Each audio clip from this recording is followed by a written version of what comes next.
खबर की ओर 15 दिसंबर से उत्तराखंड में बदलेगा मौसम का मिजाज। मौसम विभाग ने ठंड बढ़ने की दरअसल आशंका जताई है। अगले 3-4 दिनों में मौसम का मिजाज बदलने की साफ तौर पर आशंका जताई गई है। आपको बताएं कि पहाड़ों पर बर्फबारी से मैदानी इलाकों में कंपकपी जो है वो ज्यादा बढ़ जाएगी और कड़ाके की ठंड पड़ने से ठिठुरन और ज्यादा बढ़ने वाली है। तो साफ तौर पर मौसम विभाग ने ये चेतावनी दे दी है कि अगले 3-4 दिनों में मौसम जो है वो और ज्यादा सर्द होने वाला है। पहाड़ों पर बर्फबारी होगी जिसकी वजह से मैदानी इलाकों में भी ठंड बढ़ जाएगी।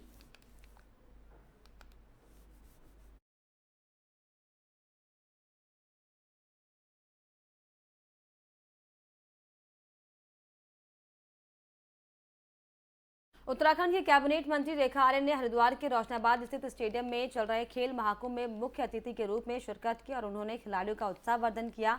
युवा कल्याण एवं खेल विभाग की ओर से खेल महाकुंभ का आयोजन किया गया जिसमें जिले के हजारों बच्चे अलग अलग खेलों में प्रतिभाग कर रहे हैं। इस दौरान मंत्री रेखा आर्य ने कहा कि खेल महाकुंभ कराने का उद्देश्य यही है कि दुरुस्त गांव के बच्चों में छिपी प्रतिभा को आगे बढ़ने का अवसर मिल सके।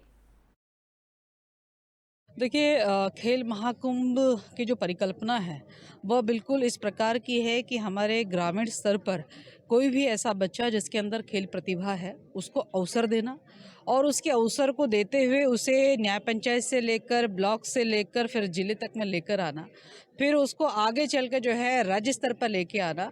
तो कुल मिला के एक ग्रामीण स्तर के बच्चे को हर प्रकार का अवसर उच्च स्तर तक मिल सके, उसको जो है खेल महाकुंभ ने सुनिश्चित करने का काम किया है।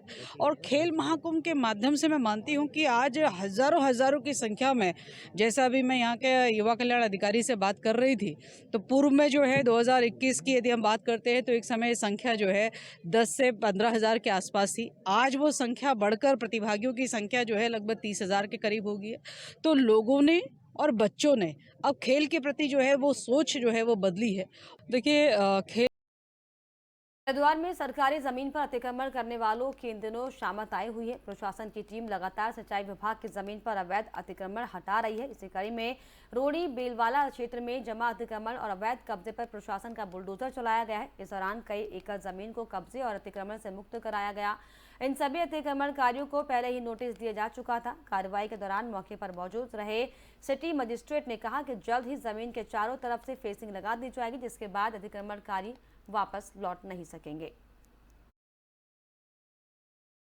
आज भी क्योंकि नियत समय 3 बजे समय दिया गया था तो 3 बजे हम लोग उपस्थित हुए और तब से हम लोगों की कार्रवाई अतिक्रमण हटाने की चल रही है और आपने देखा कि आज काफ़ी कुछ साफ़ हो गया है। बहुत ही यहाँ जो है अतिक्रमण कर रखा था, जो कि झोपड़ी ये वो सब था, तो उसको हटा दिया गया है आज। अब आप देखेंगे कि कल से जो है फेंसिंग काम शुरू हो जाएगा। आज नहीं हो पाया किसी कारणवश और कल से फेंसिंग का कार्य शुरू हो जाएगा। 10 होमगार्ड में से कुछ होमगार्ड आने शुरू हो गए हैं और 10 होमगार्ड लगा दिए जाएंगे, तो इसकी परमानेंट व्यवस्था फेंसिंग के माध्यम से कर दी जाएगी। इसके पश्चात अतिक्रमण नहीं होगा। आज भी खटीमा एसडीएम रविंद्र बिष्ट ने खटीमा क्षेत्र के सरकारी एवं प्राइवेट विद्यालय का औचक निरीक्षण किया। इस दौरान दोनों विद्यालयों में भारी अनियमितताएं पाई गई जिस पर एसडीएम ने अधिकारियों की जमकर लताड़ लगाई है। दरअसल शिकायत के आधार पर राजकीय प्राथमिक विद्यालय नौगांव नाथ अंजनिया और एक प्राइवेट विद्यालय में एसडीएम ने छापेमारी की। इस दौरान 3 सरकारी अध्यापक अनुपस्थित रहे। रजिस्टर उचित तरीके से मेंटेन नहीं पाए गए। शौचालयों में ताला लटका मिला। साफ सफाई की व्यवस्था ठीक नहीं हो पाई। इस दौरान आपको बताएं कि एसडीएम ने खंड शिक्षा अधिकारी को भी तलब किया है और दोबारा जांच की कार्रवाई कर जांच रिपोर्ट से जिलाधिकारी को अवगत कराने की बात कही है।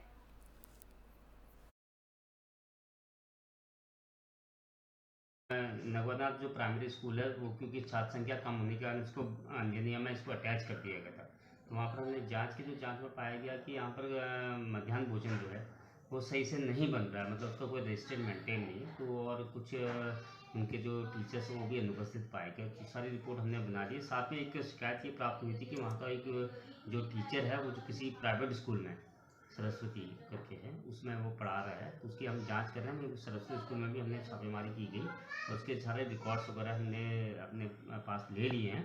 साथ ही साथ उसके डीवीआर भी दिख रहे हैं। जहाँ जिस स्कूल में वो जिस क्लास को वो पढ़ाता है उसका कोई भी सीसी कैमरा काम नहीं कर रहा है। तो हमने उससे पूछा कि भाई आप क्यों इसमें सीसी कैमरा नहीं कर रहे, उनका कोई जवाब नहीं मिला उसमें। साथ ही जो उनका जो एफिलिएशन है वो क्लास 10 तक ही है, लेकिन क्लास 12वीं तक वहाँ पर शिक्षा प्राप्त की जा रही है उन छात्रों द्वारा। तो एक जांच का विषय है। हमने उनको कल बुलाया और डीओ साहब को भी हमने बुला लिया गया उसी संदर्भ में। कल हम दोबारा से इसकी जांच करेंगे। इसी विषय में हमने यहाँ पर जांच भी की गई थी, लेकिन अभी यहाँ पर कोई ऐसा नहीं था कि कोई प्राइवेट टीचर यहाँ पर पढ़ा रहा था। लेकिन यह कि मध्याह्न भोजन यहाँ पर उसका कोई रजिस्टर मेंटेन नहीं था कि कोई जो मेन्यू उनका होता है उसके हिसाब से क्या बन रहा था क्या नहीं बन रहा था, उसका कोई भी लेखा जोखा उनके पास नहीं था। साथ ही जो यहाँ पर बालक और बालिकाओं के लिए जो टॉयलेट्स थे उसमें ताला लगा हुआ था, जिसको मैं तुरंत खुलवा। और इसी के साथ देवभूमि उत्तराखंड की खबरों में फिलहाल इतना ही। देश और दुनिया की तमाम खबरों के लिए आप देखते रहिए FM न्यूज़। नमस्कार।